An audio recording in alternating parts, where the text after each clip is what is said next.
Hello, my name is Vincent Acheke, and today I'll be talking to you about if the Olympic Games and Paralympic Games were local or global media events. Now, global media events mean they were, shown around the world across their websites or their YouTube channels, and it is possible for everyone to access them. For example, this can be done with Eurosport, BBC, ITV, Discovery, but this can't be done with American broadcasters, for example, like NBC, which we'll be talking about today.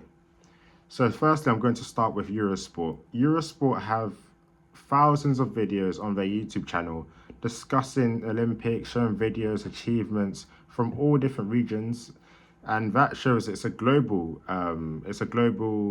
media event from their side, which doesn't apply to NBC, like I said before. For example, this ranged from the Serbian Novak Djokovic, for the Serbian people out there who, trying to support their country. It goes out to his opponent in the final, Carlos Alcaraz.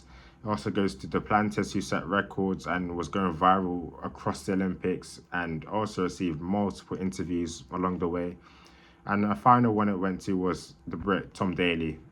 And as Britain's a massive country, yeah, you could argue that for bigger countries like Spain, United States, Great Britain, they get more coverage, but they give everyone an equal amount. Not an equal amount, but they give everyone an opportunity if you're thriving in your sport.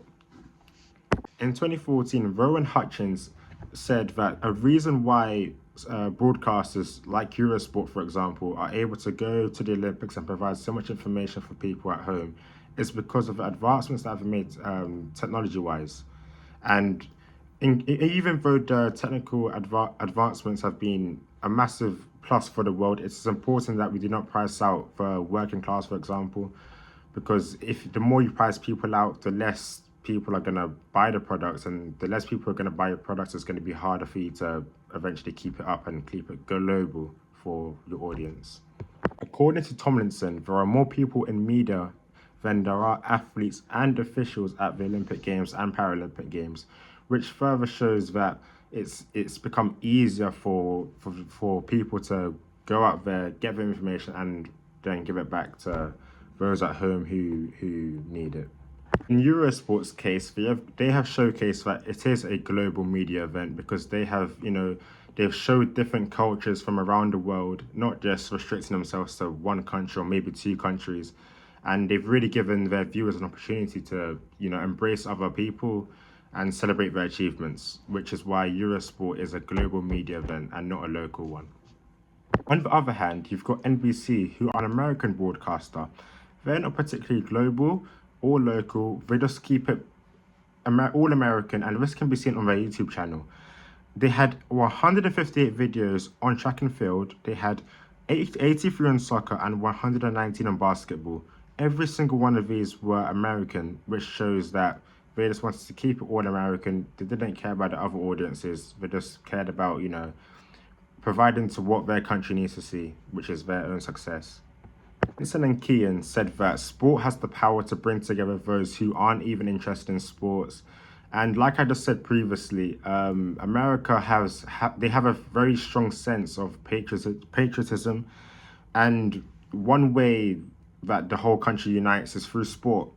And on the NBC channel, it's just going to be United States, United States, United States, so that the people can see what their athletes are getting up to, so they can, celebrate their achievements and etc. Instead of having to see other countries which they clearly have no interest in.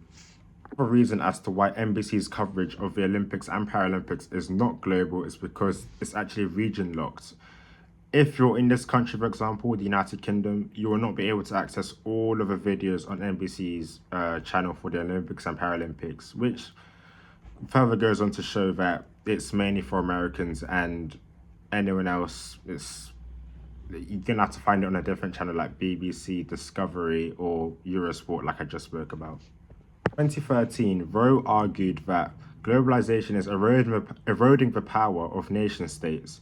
However, NBC has clearly gone against this, as the United States, the nation state, have clearly kept their power and have just gone all America, all America, all America instead of showcasing other countries like the United Kingdom, for example, who also had great achievements.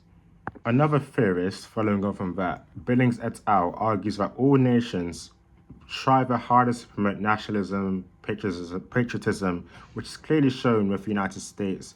And then it's not as popular or as strong in countries like the United Kingdom, who will also showcase other countries, but they will also have local media channels. Like, for example, the BBC have different sections: BBC Leeds, BBC, let's say Southampton, for example, to showcase athletes from those areas who are performing at the Olympics instead of just generalizing the whole country. So that's also a sign of a local media event. In this podcast, I think it would be fair to say that the Olympics and Paralympics are mainly a global media event, with some exceptions like NBC who like to keep it to themselves, but companies or broadcasters just like BBC, ITV, Discovery Plus, or Eurosport will include the whole world, which makes it a global media event. Thank you for watching. Goodbye.